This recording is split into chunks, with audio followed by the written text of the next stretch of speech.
भोजपुरी की trending star कहे जाने वाले खेसारी लाल यादव का एक गाना है, जिस गाने का नाम है चोरी मामला के।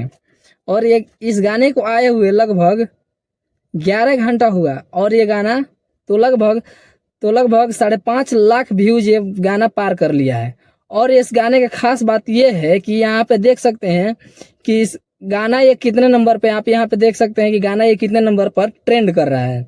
अभी तो ये गाना 6वें नंबर पर ट्रेंड कर रहा है। अभी इसका गेम समझिए, गेम क्या है। गेम ये है कि अब ये जो गाना है, इस गाने में जो शब्द इस्तेमाल किया गया है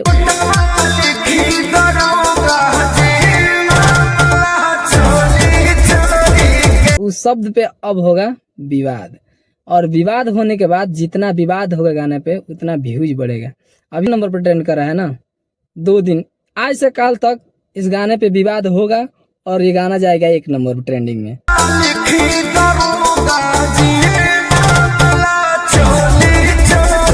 लेकिन देखिए इसका करे गाना का, तो गाना तो सही है लेकिन जो इसमें शब्द इस्तेमाल किया गया है वो गलत इस्तेमाल किया है। इसी शब्द के वजह से अब ये भोजपुरी में विवाद चालू होगा। अभी तक कुछ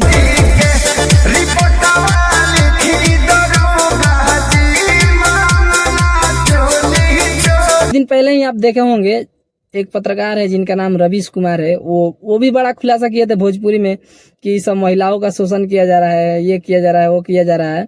मतलब वो आकर अपना बयान दिए थे। तब खेसारी लाल यादव का एक इंटरव्यू आया था, जिस इंटरव्यू में खेसारी लाल यादव बता रहे थे कि वो हमारी गलतियों को देखे होंगे, वो हमारी गलतियों को देखे होंगे इसलिए वो बोल रहे हैं।